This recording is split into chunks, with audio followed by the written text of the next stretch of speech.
Welcome back to the Williams, Elleby, Howard, and Easter YouTube channel. I'm Joel, this is Jared. Today we're going to go over the most important things that you need to think about before settling your personal injury case. So there's a lot of different variables that go into what a case is worth. We've done tons of videos on that and figuring all that out. But ultimately for you as the claimant, if you're bringing the claim, you're the plaintiff in the lawsuit or the person making the claim against the insurance company, ultimately what matters the most as far as whether to settle your case is what you're going to walk away with, your net recovery. So there's a lot of things that go into figuring out what that's going to be. So Jared, you want to get us started out with some things to think about? Yeah, I think the first thing to think about before you settle the case is, and maybe this is obvious, but are you better? You know, how are you feeling? Do you have, are you back to 100% the way you were before the wreck, or do you have lingering issues that, might need medical care down the road? Do you know the answer to that? Have you gotten the care that you need in order to have those answers? Because you don't want to settle your case if you got to go to the doctor next week or if you have to have a surgery. So I think, the most important thing to think about right from the jump is how are you feeling? What's the prognosis? What's the doctor told you? What are you looking at, medically down the road? Yeah, I'd say closely related to that is how much insurance is there that you can recover from, or how many assets does the person that hit you or hurt you have? So if you're dealing with a limited amount of money, if your injuries or your damages exceed the amount of money that's available to recover from, then it may be time to go ahead and start thinking about settling your case. But if there's millions and millions of dollars of insurance and you've only got tens of thousands of dollars of damages, then that's not really a factor. But if you've got $100,000 in medical bills and a $25,000 liability policy and no other insurance to recover from, then that certainly needs to play a factor in how long you leave your personal injury claim open. And another thing to think about that, in my practice, I've seen people overlook before is because it's a little bit outside the box when you're thinking about injury claims, are the other out-of-pocket expenses that may not have been paid. You want to make sure that you've gotten your property damage taken care of. If your car was repaired, there might be a diminished value claim out there, and that is a claim where because your car was in an accident and repaired, there is a loss in value for a car that's been in a crash versus one that hasn't. So you want to make sure that's been taken care of. If you have kids with car seats or iPads or phones or whatever you might have in your car that was damaged as a result of the crash, you want to make sure that you have thought about that, you've accounted for all that, and you've been compensated for it. Because what you don't want to do is be focused on the injury only, sign the release, and generally those injury releases wrap up everything. That's the one where it's a full and final settlement. Everything's done once you accept the money and sign the release. So you want to make sure that you don't forget about the small stuff until after the fact, and then you realize, you didn't get the diminished value for your car or rental car expenses. A lot of insurance companies now are moving to not paying for the rental car up front. They're asking you to pay for it yourself and then get reimbursed. You want to make sure that if you did that or you have any receipts for things, you get compensated for that as well. Yeah, so it's really important to make sure you've considered all the categories of damages, all the property damage stuff that Jared just went over, medical bills, lost wages. Does your claim involve something where punitive damages may be available or attorney's fees?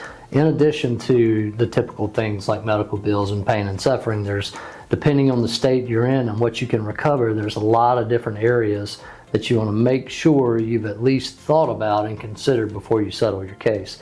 I'd say the next thing that's super important is, if you settle your case, is there anyone you're going to have to pay back out of the gross amount of the settlement? So let's just say you've treated at a hospital and that hospital has filed a lien on your case, or you may have hired an attorney and you're going to have to pay your attorney out of the case. The attorney might not only have fees, but also expenses that they've advanced on your behalf for, postage or filing fees or copies or whatever. Most attorneys advance that and then just get paid back out of the settlement. Sometimes, depending on the type of health insurance or health plan you have, you may have to pay them back. If you've had an attorney before and fired that attorney and then hired somebody else, there may be an attorney's lien on the case.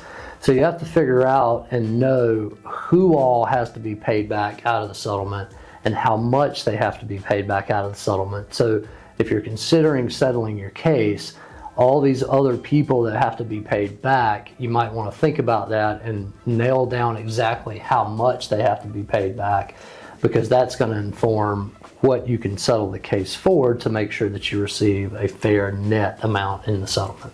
Yeah, and along those same lines, a huge red flag is if you have an attorney or somebody telling you, when analyzing that part of the case, well, I'm not on notice of a lien, so don't worry about it. We can go ahead and settle the case. Don't do that. That is never a good idea.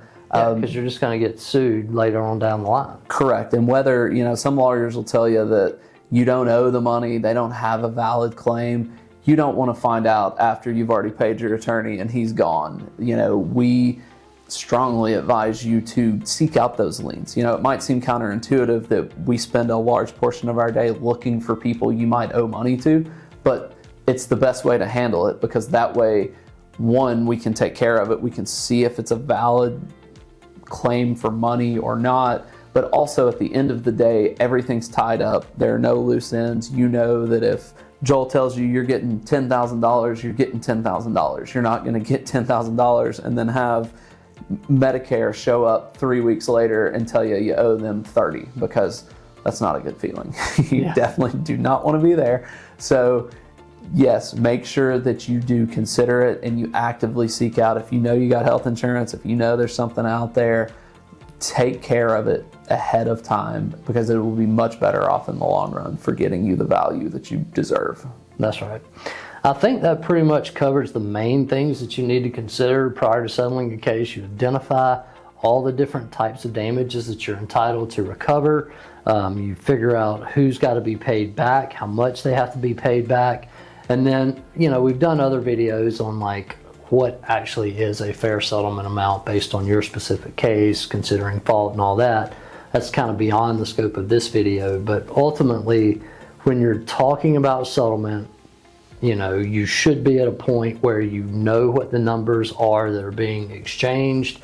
You should always look into making sure you know who has to be paid back what, and then you can just simply do the math to figure out, okay, if I settle for X, I'm going to walk away with Y. And then you make the decision whether that's an appropriate amount or a satisfactory amount to you. Anything else you think we need to cover? No, I think that covers it. All right. Well, thanks for spending some time with us, going over the top things to consider when you're talking about settling a personal injury case. If this video has been helpful to you, give us a thumbs up, hit that subscribe button, hit the bell so you'll get the notifications of future videos that we have. Otherwise, we will see you next week. As personal injury lawyers, we love what we do, and we're happy to share the experience we've gained in personal injury law. To help our family, friends, and YouTube subscribers, we've shared over 300 personal injury videos covering various injury topics. So if you'd like to gain more knowledge that may help protect yourself or a loved one when you're on the roads or out in public, check out our channel or view our playlist of shorts for quick personal injury tips.